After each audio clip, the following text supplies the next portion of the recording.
আজকেও আপনাদের সামনে একটি গুরুত্বপূর্ণ পরিসাধনার আমল নিয়ে উপস্থিত হয়েছি।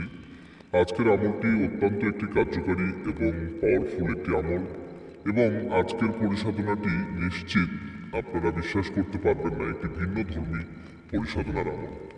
তাই পুরো ভিডিও জুড়ে আপনারা আমলটি দেখুন। আপনারা বিশ্বাস রাখুন, আস্থা রাখুন, এটি আমি অনুরোধ জানাই যে আপনি আমার চ্যানেলটাকে একটু বিশ্বাস করুন এবং আমার কথাটাকে একটু মূল্যায়ন করুন। কারণ আমি জাতির কাছে কখনো ধোঁকা দিতে চাই না, আমি ফাঁকি দিতে চাই না। কারণ এই দুনিয়া ছেড়ে একদিন সবাইকেই চলে যেতে হবে, আর এই দুনিয়াটা ক্ষণস্থায়ী। একদিন আপনারাও চলে যাবেন, আমিও যাব, এবং অবশ্যই কাল কিয়ামতের দিন অবশ্যই সবাইকে আমাদেরকে বিচারের মুখোমুখি দাঁড়াতে হবে। এটি চিরন্তন সত্য।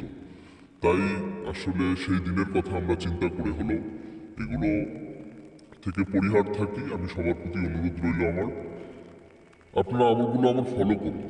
বিশেষ করে যারা ধোঁকায় পড়েছেন তারা এই আমল ভিডিওগুলো দেখুন। আশা করি আপনারা যথেষ্ট উপকৃত হবেন ইনশাল্লাহ। একান্ত যারা এসব বিষয়ে আমলে পারদর্শী নয় কিংবা অন্য কোনো সমস্যা থাকে, করতে পারেন না, তারা কিন্তু আসলে আমার সঙ্গেও যোগাযোগ করতে পারেন। আমি খুব সহজেই চেষ্টা করব আপনাদেরকে যথেষ্ট সহযোগিতা করার জন্য কিংবা করে দেওয়ার জন্য ইনশাল্লাহ। সেটি আমি এখান থেকেই করে দেওয়ার চেষ্টা করব। আপনি যেখানেই থাকুন না কেন, সেটি দেশের বাইরে হন বা যেখানেই হন, আপনাকে কিন্তু আমি পরামর্শ দিয়ে সেটি চালানোর মাধ্যমে হোক বা অন্য কোনো মাধ্যমে হোক, যেভাবেই হোক, আপনাকে কিন্তু এটি সহযোগিতা করা যাবে ইনশাল্লাহ। তাই আপনারা যোগাযোগ করবেন, অবশ্যই যোগাযোগ করতে পারেন তারা। তো যাই হোক, যারা আমলটি করবেন, আজকের আমলটি কিন্তু একটি খ্রিস্টান ধর্মের একটি পড়ি আপনাদের কাছে উপস্থিত হবে। আজকে ভিন্ন ধর্মীয় আমল, আমি শুরুতেই বলেছি খ্রিস্টান ধর্মের। তো আজকে মানুষদের মধ্যে যেরকম বিভিন্ন ধর্মের মানুষ হয়ে থাকে, ঠিক জিন জাতিদের মধ্যেও বিভিন্ন ধর্মের হয়ে থাকে। তো এরা খ্রিস্টান খ্রিস্টান ধর্মের, তবে অত্যন্ত পাওয়ারফুল একজন পড়ি আপনার সামনে উপস্থিত হবে, এবং তাকে দিয়ে আপনি যে কোনো কাজ, যে কোনো সহযোগিতা, আপনি সময় কাটানো, তারা তো দেখতে অনেক অপরূপ সুন্দর হয়, এবং অন্যান্য কাজ আপনার পার্থিব জীবনের সকল ধরনের সমস্যা থেকে আপনারা কিন্তু তার কাছ থেকে সহযোগিতা পাবেন ইনশাল্লাহ। তো যাই হোক, আপনারা আমলটি যেভাবে আপনারা করবেন, আমি এটি অনুরোধ করতে চাই। আমলটি আপনারা কিন্তু দিনের বেলাও করা যাবে। এই আমলটির একটি সবচেয়ে বড় সুবিধা হচ্ছে যে আপনারা কিন্তু দিনেও করতে পারবেন। দিনে করলে অবশ্যই ভরা দুপুরবেলা করতে হবে, অর্থাৎ ঠিক দুপুরবেলা আপনাকে একা নির্জনে থেকে এটি করতে হবে। আর রাত্রে করলে আপনি রাত্রেও করতে পারেন, তবে রাত্রে করলেই ভালো। তবে দিনের বেলা করলেও কোনো অসুবিধা নেই। এই আমলের ক্ষেত্রে আপনারা কিন্তু দিনেও করতে পারবেন।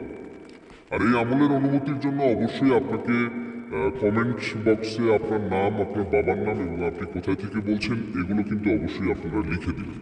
তখন আমি অনুমতি দিয়ে দেবো ইনশাল্লাহ। তো যাই হোক, আমি একটি মন্ত্র আপনাদের সামনে তুলে ধরবো। এই মন্ত্রটি আপনাকে শুধুমাত্র 1117 বার এটি জপ করতে হবে। 1117 বার জপ করতে হবে। আমি আপনার সুবিধার্থে এই মন্ত্রটি একবার পাঠ করে শোনাচ্ছি। পরম ঈশ্বর, পরম আত্মা যিশু হাজির হয় ধর্মের পরি। পিতা ছিল জোসেফ, তারি পণ্ডুরা অদ্ভুত জাদু কথা। জয় মাথা জি মেরি আজ্ঞা। নিশিরাতে তারার আলো, বাক্যর দপটে বাক্য লড়ে। বাক্য যদি নড়েচড়ে, বাইবেল ভূপৃষ্ঠে পড়ে। শুধু এই মন্ত্রটি আপনাকে 1117 বার এটি পড়তে হবে। আমি এটি আপনাদেরকে আস্তে আস্তেই পড়ে শোনালাম, যদিও বা এটি আমার মুখস্থ। এটি অনেক মুখস্থ করে নিয়ে খুব দ্রুত আপনাকে 1100 বার পড়তে হবে। যেহেতু 1100 বার পড়তে হবে, অনেকক্ষণ সময়েরও ব্যাপার আছে। আপনারা এটি পড়বেন, এবং এটি 1117 বার আপনাকে নির্জনে একা থেকে আপনাকে এটি জপ করতে হবে। একা থেকে যখন আপনারা এটি পড়বেন, পড়ার পর আপনারা চোখ বন্ধ রেখে অবশ্যই আপনারা এই আমলটি করার চেষ্টা করুন। 1117 বার পড়ে চোখ খুললে আপনি তাকে দেখতে পারবেন। সে আপনাকে অবশ্যই আপনাকে সম্বোধন জানাবে, তার ভাষায় আপনি সম্বোধন জানান, আপনি তার সাথে কথা বলুন এবং বিস্তারিত বলার চেষ্টা করুন আপনার সমস্যার কথা, বা আপনি তাকে কী জন্য ডেকেছেন সেটাও বলুন। তাকে সন্তুষ্ট করানোর জন্য আপনাকে চেষ্টা করতে হবে, সে যেন কখনই রাগান্বিত না হয়। এবং এমনিতেই সে অনেক নম্র ভদ্র, আশা করি ইনশাল্লাহ ভালো লাগবে। বিশেষ করে দেখতে সে অপরূপ সুন্দর হবে, অপরূপ দেখতে সুন্দর হবে ইনশাল্লাহ। এবং যে কোনো কাজ আপনি তার দ্বারা করে নিতে পারবেন, যে কোনো কাজ। আপনারা সঠিকভাবে এটি করার চেষ্টা করুন, আপনাদেরকে আমি অনুরোধ করছি। তো আজকে এই পর্যন্তই। যে কোনো প্রয়োজনে আপনারা যোগাযোগ করতে পারেন। আমি চেষ্টা করব অবশ্যই কথা বলার জন্য। বলে আজকে এই পর্যন্তই। আপনারা ভালো থাকুন, সুস্থ থাকুন। আল্লাহ হাফেজ।